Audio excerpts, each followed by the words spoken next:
take care of yourself. Now, I'm not talking about mentally or medically. I'm actually talking about spiritually.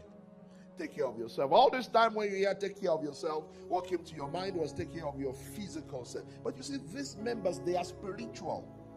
That's the lesson today. They are spiritual. For example, Paul extending this thought.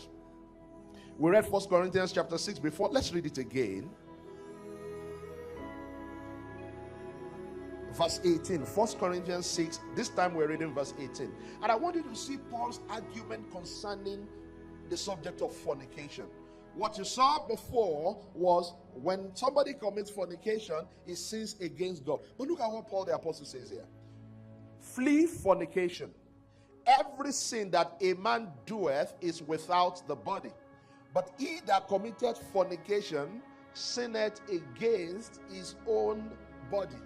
Oh, can somebody sin against his own body? Paul says yes, that fornication is not just a sin against God, it's a sin against your body. And when I went through scriptures, this started for me many years ago when I read a scripture and then God began to extend that thought in my spirit. I found out that when God is actually going to use you, what it means is that He's going to use these members of your body for His glory. That's what it means to use you.